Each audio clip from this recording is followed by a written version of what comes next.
বিএনপির ঘরে তো গুপ্ত রাজনীতিকরা বসবাস করে। বাসার সামনে দাঁড়ালে পরে কেউ এসে বলেছে যে ভোটটা দিয়েন ভাই। ভোট দিলাম ধানের শীষে, মুন্নু পাশ করলো কেমতে। আনন্দ আর উদ্বেলিত হলে তো এত পার্সেন্ট ভোট হয় না।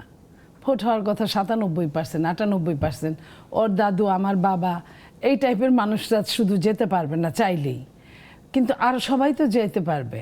কিন্তু ভোট তো পার্সেন্টেজ কি বলে? পার্সেন্টেজ বলে যে মানুষ দায় সারা ভোট দিয়েছে, যাদের ইচ্ছে হয় নাই তারা যায় নাই।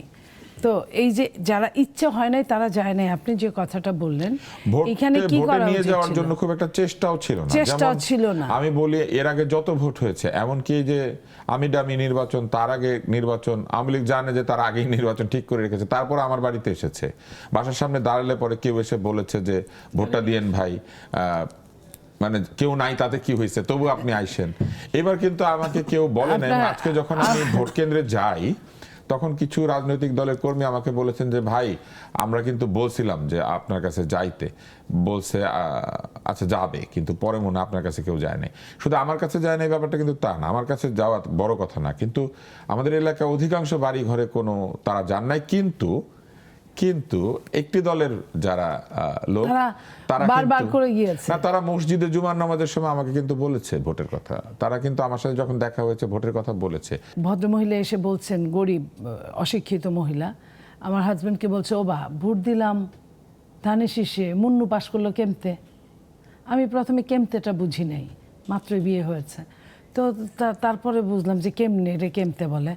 তো আমি বললাম এটা বললো কেন? বলে যে হাসতেছে আমার হাজবেন্ড, বলে যে মুন্নু তো এই এলাকার না, সে তো ছিল আরিচায়, সদরে ভোট করছে, কেউ জানেও না, অনেকে এই টাইপের নারী পুরুষরা জানে না কে ভোট করছে, তারা তো ধানের শীষে ভোট দেয়।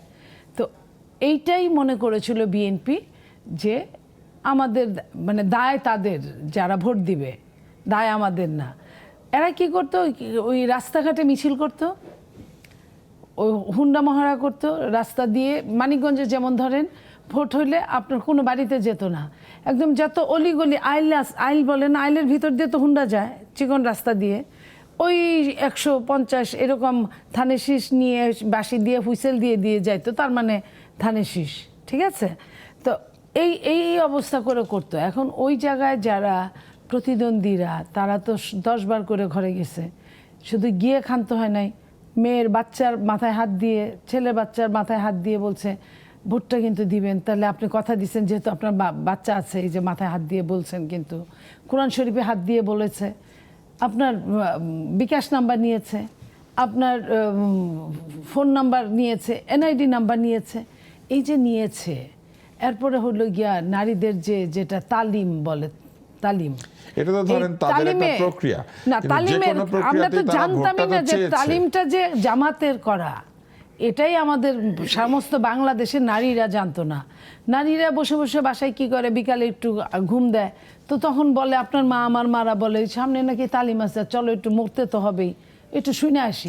প্রথম তারা নিউট্রালি বলে, তারপরে যখন এইখানে বিএনপি কি করতে পারতো, যেটা করলে এটাকে তারা, বিএনপি যেটা করতে পারতো, তারা 5ই আগস্টের পরের দিন থেকেই নির্বাচনে নেমেছে। বিএনপির বোঝা উচিত ছিল, বিএনপির তো গুপ্ত রাজনীতিক নাই, জানে না আরেকজনের প্ল্যান, বাট বিএনপির প্ল্যান তো তারা জেনে যায়।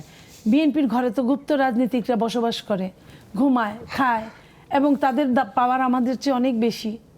আমি সরি টু সে, আমি বলছি কারণ এটা বলা উচিত, আমি মনে করি বলার সময় এসেছে।